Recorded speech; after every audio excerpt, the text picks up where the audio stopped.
स्वामी विवेकानंद जीवनी और उपदेश के पहले अध्याय में आज हम सुनेंगे तरुण नरेंद्र। एक बार एक युवक कोलकाता के रास्ते से गुजर रहा था।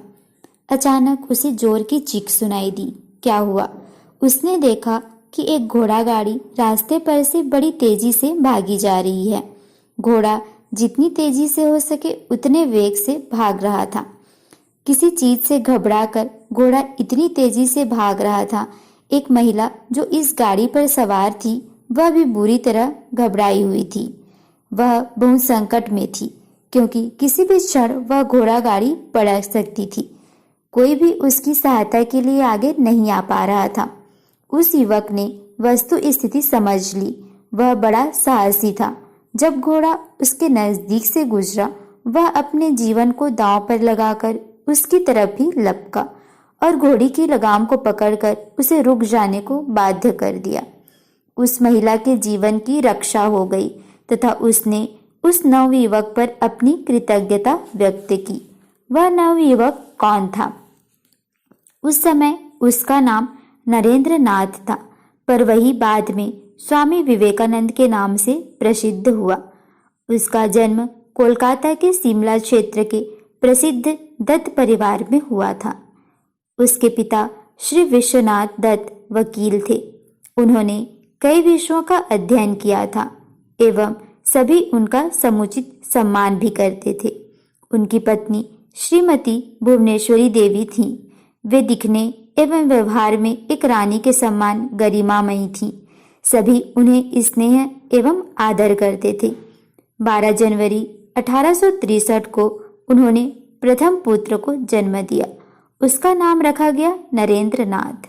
नरेंद्र बड़ा नटखट बालक था और कभी कभी भुवनेश्वरी देवी उसे संभालने में असमर्थ हो जाती, परंतु उन्होंने यह देखा कि जब नरेंद्र अत्यधिक चंचल हो जाता तो यदि उसके सिर पर ठंडा पानी डालते हुए उसके कान में शिव का नाम सुनाया जाए तो वह एकदम शांत हो जाया करता। इसलिए अनेकों बार उसे नियंत्रण में लाने के लिए वे इस युक्ति का इस्तेमाल किया करती थी। बालक नरेंद्र ने अपनी माता से बहुत सी बातें सीखी थी और उनकी माता उन्हें महाभारत तथा रामायण से अनेकों कहानियां सुनाया करती थी। नरेंद्र को राम विषयक कहानियां सुनना बहुत अच्छा लगता था। उसने राम सीता की मिट्टी की एक युगल मूर्ति खरीदी और फूलों से उसकी पूजा करनी शुरू कर दी। एक बार वह केले के उद्यान में इस उम्मीद में बहुत समय तक बैठा रहा कि उसे हनुमान जी के दर्शन प्राप्त होंगे, क्योंकि उसने कहीं सुन रखा था कि राम के इस वीर भक्त को ऐसा स्थान अत्यंत प्रिय है। उसे ध्यान में मग्न होने वाला खेल भी बहुत प्रिय था। वह अपने 2 एक संगियों को अपने साथ किसी एकांत स्थान में ले जाता और वे लोग सीता राम की शिव की मूर्ति के सामने बैठ जाते। तब नरेंद्र ध्यान करने बैठ जाता और भगवान का चिंतन करता। वह ईश्वर के ध्यान में मग्न हो जाता और उस समय अपने आसपास कुछ भी अनुभव नहीं कर पाता। एक बार एक नाग सरकते हुए वहां आ पहुंचा। अन्य बालक भाग खड़े हुए, परंतु नरेंद्र वहीं बैठा रहा। उन्होंने बहुत बार उसे पुकारा, परंतु नरेंद्र ने कुछ न सुना। कुछ देर बाद नाग वहां से चला गया। बाद में जब उसके माता पिता ने नरेंद्र से पूछा कि वह वहां से भागा क्यों नहीं, तो उसने कहा, मैं नाग के बारे में कुछ भी न जान पाया, मैं तो आनंद में था। जब कोई साधु नरेंद्र के घर आते तो वह बड़ा प्रसन्न होता था। कभी कभी तो वह उन्हें कीमती चीजें तक भी दे डालता था। एक बार उसने अपना पहना हुआ नया कपड़ा ही एक साधु को दे दिया।